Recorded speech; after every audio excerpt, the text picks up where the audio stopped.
वम्रअतुहु, वही नहीं उसकी बीवी भी जहन्नम में जाने वाली है। ये अल्लाह ताला ने आगे फरमाया। इसकी बीवी कौन थी? उम्मे जमील इसकी कुन्नियत थी, उर्वा बिनते हर्ब, अबू सुफियान की बहन। ये भी अल्लाह के नबी सल्लल्लाहु अलैहि वसल्लम को बड़ी तकलीफ देती थी, अजियतें देती थी, जुमले कसती थी, आपको तरह तरह की बातें सुनाती थी। पड़ोस में थी, गंदगी आपके दरवाजे पे डाल देना, कांटे उठाकर जो झाड़ियां हैं वो ला के रात में आपके रास्ते पर बिछा देती थी कि आप और आपके पास आने जाने वाले या अहले खाना को तकलीफ हो।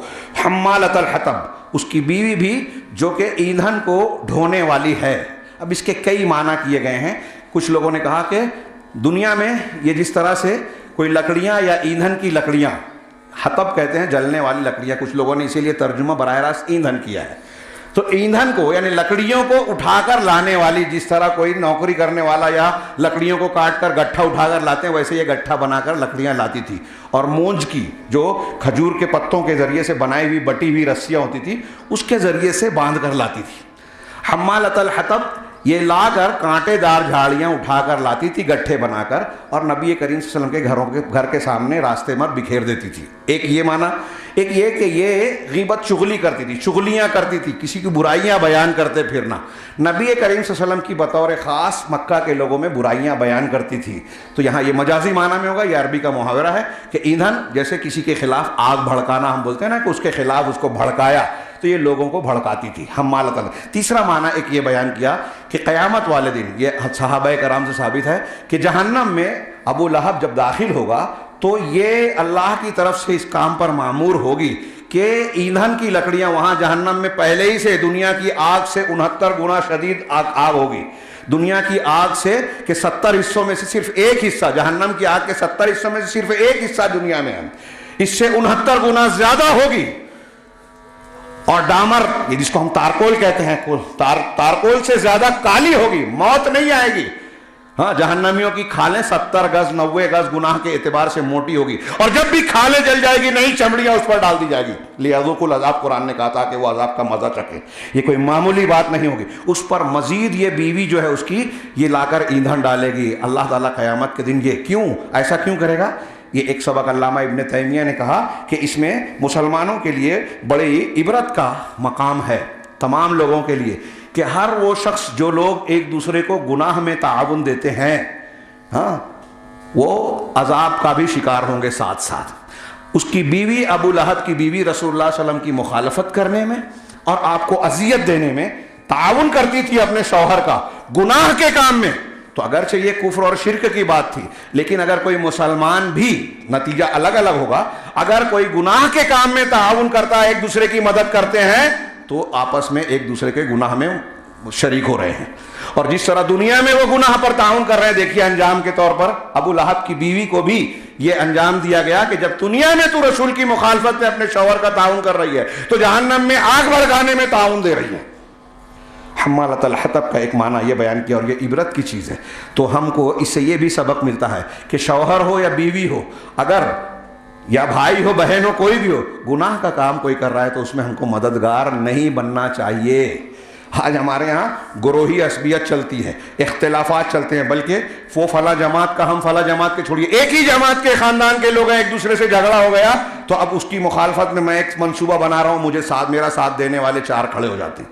गुनाह के कामों में आज हमारे यहाँ ताउन आसानी से मिलता है। नेकी का काम करने जाएं तो आपको बड़ा मुश्किल होगा, काम करने वाले नहीं मिलेंगे, साथ देने वाले कम मिलेंगे, खर्च करने वाले नहीं मिलेंगे। बड़े अफसोस की बात है। बहरहाल इसमें यह सबक है कि हर गुनाह के काम में ताउन करना ये वईद वाली बात है, इसका अजाब और इसका बदला अल्लाह तबारक व तआला देता है। वमा अगना अन्हु मालुहु सयस्ला नारन ज़ात लहब व इम्रअतुहु हम्मालतल हतब फी जीदिहा हब्लुम मिन मसद। उसकी गर्दन में, जीद कहते हैं गर्दन को, लंबी चौड़ी गर्दन, खूबसूरत गर्दन जीद कहलाती है। और यह भी कहा जाता है कि वो अपनी गर्दन में एक बड़ा कीमती हार पहनती थी, सोने वगैरह का, और वो कहती थी कि मैं ये हार बेच दूंगी और इसका पैसा मोहम्मद की मुखालफत में इस्तेमाल करूंगी।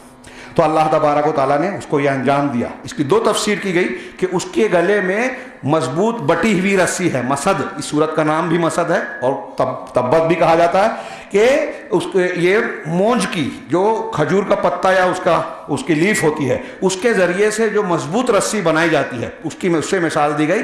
यानी क़यामत के दिन जहन्नम में इसको ऐसी आग की और आहनी तारों वाली रस्सी में जकड़ा जाएगा, उसकी गर्दन से गर्दन में बांध दिया जाएगा, क्योंकि दुनिया में वो इस तरह पहनती थी और उस हार के बारे में जो गर्दन में लटका रखा था नबी की मुखालफत में इस्तेमाल करने की बात करती थी। एक माना ये भी है कि इसको जो गट्ठा ये अपने ऊपर उठा कर लाती थी तो खजूर की वो नोकदार चुभने वाली रस्सी जो बड़ी मजबूत थी उससे अपने गट्ठे को बांध रखा था और वो लटक रही थी। ये अपने दामन से अड़क कर गिरी, दुनियावी एतबार से भी, दुनिया में भी, और उसकी रस्सी उसके गले में एकदम खिंच गई और जैसे आदमी फांसी लगाता है उसी तरह उसका गला घुटकर उसकी मौत वाक़ई हो गई।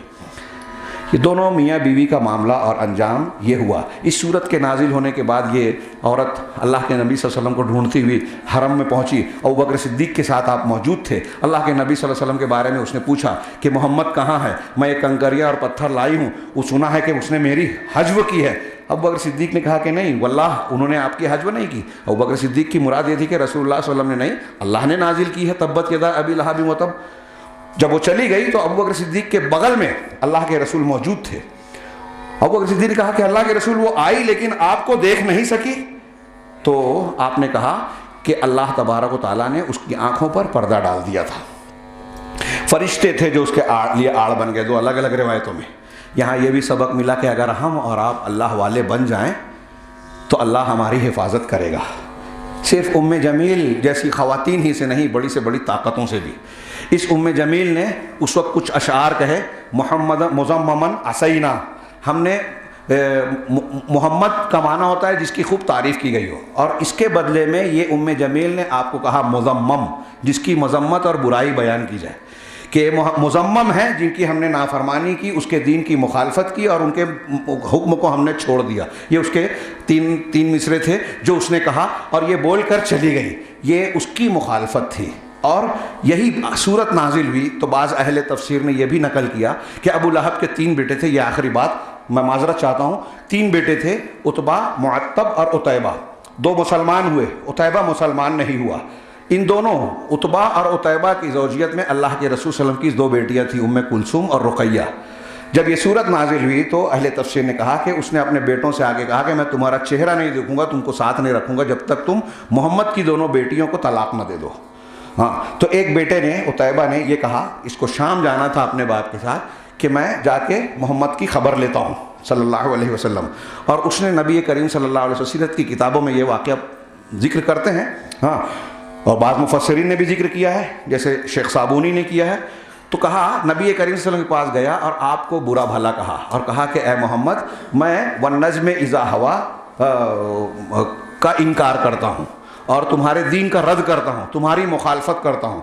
और उसने नबी करीम सल्लल्लाहु अलैहि वसल्लम के चेहरे पर थूकना चाहा, हाँ, लेकिन आपके चेहरे पर वो थूक नहीं गया, बदतमीज़ी की और फिर कहा कि मैं आपकी बेटी को तलाक देता हूँ। तलाक भी दे दिया। अल्लाह के रसूल सल्लल्लाहु अलैहि वसल्लम ने उसके बदले में हाँ बद्दुआ दी, सिर्फ आपको नहीं बल्कि अपनी बेटी को भी तकलीफ़ दी। तो आपने बद्दुआ दी, अल्लाहुम्मा सल्लित अलैहि कल्बम मिन किलाबिक, ऐ अल्लाह अपने कुत्तों में से किसी कुत्ते को इस पर मुसल्लत कर दे। लंबा वाक़या है, वक्त नहीं है। शाम के सफ़र में रात में उसे डर महसूस हुआ कि मोहम्मद ने मुझे बद्दुआ दी और उनकी बात जो है रद्द नहीं होती अल्लाह के यहाँ, तो मुझे खौफ महसूस होता है। और दिन में उसने एक शेर को दूर से देख लिया था, बाद रिवायतों में तफसील है, तो उसको डर महसूस हुआ। लोगों ने काफ़िले को फैलाकर सामान फैलाया और चारों तरफ सो गए। दरमियान में उसे रखा कि अगर कोई आए तो ख़तरा इसे ना रहे। लेकिन रात के शेर आया। कल्ब का लफ्ज़ जो है कुत्ते का माना होता है, लेकिन हर वो जानवर जो फाड़ खाए उसके लिए भी इस्तेमाल होता है। तो वो शेर आया और उसने एक जस्त लगाई और सिर्फ ये उतैबा को, अबू लहब के बेटे को उठाया और फाड़ दिया। अल्लाह के नबी सल्लल्लाहु अलैहि वसल्लम की बद्दुआ, अल्लाह के नबी सल्लल्लाहु अलैहि वसल्लम की मुखालफत का अंजाम। अगर कुछ दुश्मनाने दीन, अहले बिदत, अहले कुफ्र, दीन और इस्लाम की मुखालफत करते हुए तरक्की करते हैं, हमें दिखता है कि वो हुकूमत कर रहे हैं, उनके पास इख्तियारात हैं, वो जजों को ख़रीद लेते हैं, वो पुलिस को इस्तेमाल करते हैं, वो एजेंसियों को अपने लिए इस्तेमाल करते हैं, लेकिन अगर वो दीन और इस्लाम के और अल्लाह रसूल के मुखालिफ हैं तो उनका अंजाम क्या होना है सूरह लहब हमें बता रही है। और हमारा भी इम्तिहान हो रहा है कि ऐसे मुश्किल हालात में हमको चाहिए कि हम तौहीद पर, दीन पर जमे रहें।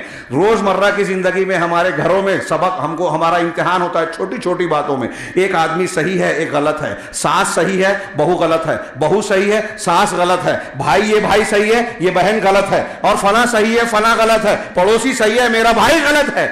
वहाँ हमारा इम्तिहान होता है कि हम साथ किसका देते हैं। ये छोटे पैमानों पर हमारा इम्तिहान होता है।